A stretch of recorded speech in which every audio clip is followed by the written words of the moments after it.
നമസ്കാരം. തെരഞ്ഞെടുപ്പിലെ കനത്ത പരാജയത്തിന് പിന്നാലെ CPM കോട്ടയം ജില്ലാ കമ്മിറ്റിക്ക് കീഴിലെ ഏരിയ കമ്മിറ്റികളിൽ സംസ്ഥാന ജില്ലാ നേതൃത്വങ്ങൾക്കെതിരെ കടുത്ത ആഭ്യന്തര കലഹം.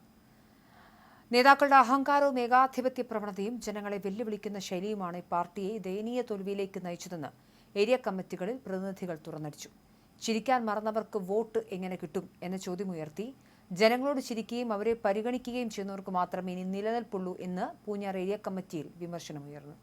മുൻ മുഖ്യമന്ത്രി പിണറായി വിജയൻ, സംസ്ഥാന സെക്രട്ടറി MV ഗോവിന്ദൻ, കോട്ടയത്തു നിന്നുള്ള മന്ത്രിമാരായിരുന്ന VN വാസവൻ എന്നിവർക്കെതിരെ കടുത്ത ഭാഷയിലാണ് അണികൾ അമർഷം രേഖപ്പെടുത്തിയത്. മന്ത്രിയായിരുന്ന VN വാസവനിലേക്ക് സാധാരണക്കാരായ പാർട്ടിക്കാർക്ക് പോലും എത്തിപ്പെടാൻ വലിയ കടമ്പകളുണ്ടായിരുന്നുവെന്നാണ് കോട്ടയം ഏരിയ കമ്മിറ്റിയിൽ ഉയർന്ന പ്രധാന വിമർശനം.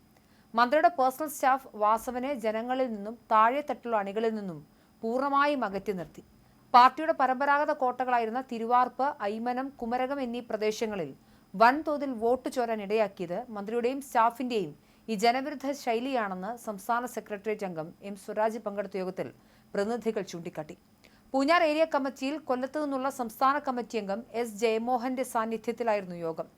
താൻ എല്ലാവരും ചിരിക്കുന്ന ആളാണെന്നും എന്നാൽ താനും പരാജയപ്പെട്ടെന്നും ജയമോഹൻ ഫലിതരസത്തോടെ മറുപടി നൽകിയെങ്കിലും അണികളുടെ അമർഷം തണുപ്പിക്കാനതിനായില്ല. പാർട്ടി അനുഭാവികൾ പോലും ഏകാധിപത്യ ശൈലി തള്ളിക്കളഞ്ഞതായി പൂഞ്ഞാറിൽ വിമർശനമുയർന്നു. ഏരിയ കമ്മിറ്റിയുടെ താൽപര്യത്തിന് വിരുദ്ധമായി TS സിജുവിനെ ഏരിയ സെക്രട്ടറി ആക്കിയതും മുതിർന്ന നേതാവ് രമേശ് B വെട്ടിമറ്റത്തെ അവഗണിച്ചതും തിരിച്ചടിയായെന്ന് യോഗം വിലയിരുത്തി.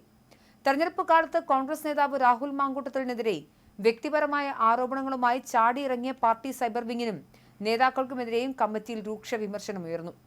രാഹുലിനെതിരെ വലിയ തോതിൽ ആരോപണങ്ങൾ ഉന്നയിച്ചവർ സ്വന്തം പാർട്ടിയിലെ രക്തസാക്ഷി ഫണ്ട് തട്ടിപ്പ് നടത്തിയവരെയും മറ്റും ഒട്ടേറെ അഴിമതി ആരോപണങ്ങൾ നേരിടുന്നവരെയും നെഞ്ചോട് ചേർത്ത് പിടിക്കുന്ന ജനം കൃത്യമായി തിരിച്ചറിഞ്ഞു. ഈ ഇരട്ടത്താപ്പാണ് ജനങ്ങളെ പാർട്ടിയിൽ നിന്നും അകറ്റിയത്.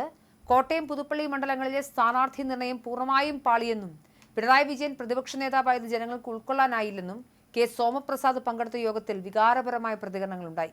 പാലാ ഏരിയ കമ്മിറ്റിയിൽ കേരള കോൺഗ്രസിന്റെ വികസന സങ്കല്പങ്ങളെ CPM പ്രതിനിധികൾ പൂർണ്ണമായും തള്ളിപ്പറഞ്ഞു. IIITയും സയൻസ് സിറ്റിയും മാത്രം കാണിച്ച് വോട്ട് പിടിക്കാനാകില്ലെന്നും ഗ്രാമീണ മേഖലകളിൽ യഥാർത്ഥ വികസനം നടത്തിയെന്ന മാണി സി കാപ്പന്റെ അവകാശവാദമാണ് ജനങ്ങൾ സ്വീകരിച്ചെന്നും യോഗം വിലയിരുത്തി. കളരിയാമാക്കൽ പാലം, റിവർവ്യൂ റോഡ്, കടപ്പുഴ പാലം തുടങ്ങിയവയൊന്നും പൂർത്തിയാക്കാതെ ഭരണത്തിൽ പങ്കാളിത്തമുള്ളവർ കാപ്പനെ മാത്രം കുറ്റപ്പെടുത്തിയത് ജനങ്ങൾ തള്ളി. കേരള കോൺഗ്രസിന് സ്വാധീനമുള്ള സ്ഥലങ്ങളിലെല്ലാം അവർ UDFന് ക്രോസ് വോട്ട് ചെയ്തതായും CPM വിലയിരുത്തലുണ്ട്.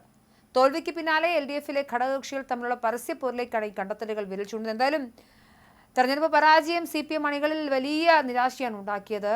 എന്നാൽ പാർട്ടി നേതൃത്വം കാര്യക്ഷമമായി ഈ വിഷയത്തെക്കുറിച്ച് സംസാരിക്കാത്തത്, ചർച്ച ചെയ്യാത്തതും അണികൾക്കിടയിൽ പ്രതിസന്ധി ഉണ്ടാക്കിയിട്ടുണ്ട്. നേതൃത്വത്തെ കുറ്റപ്പെടുത്താതെ വോട്ട് ചെയ്ത ആളുകളെ കുറ്റപ്പെടുത്തുന്ന രീതിയിലാണ് M സ്വരാജിനെ പോലെയുള്ള CPM ബൗദ്ധിക വിഭാഗമൊക്കെ തെരഞ്ഞെടുപ്പിന് ശേഷം തെരഞ്ഞെടുപ്പ് ഫലത്തെ അവലോകനം ചെയ്തത്. സാധാരണക്കാരായ ജനങ്ങൾ ചോദിക്കുന്ന ചോദ്യം അത് സ്വാഭാവികമാണ്. ചിരിക്കാത്തവർക്ക് എങ്ങനെയാണ് ജനങ്ങൾ വോട്ട് ചെയ്യുക എന്നുള്ളതാണ്. എന്തായാലും നേരെ അത് പിണറായി വിജയനിലേക്കും MV ഗോവിന്ദനിലേക്കുമൊക്കെയാണ് വിമർശനം പോകുന്നത്. ജനങ്ങൾ യാഥാർത്ഥ്യം തിരിച്ചറിഞ്ഞു എന്ന് വേണം മനസ്സിലാക്കാൻ.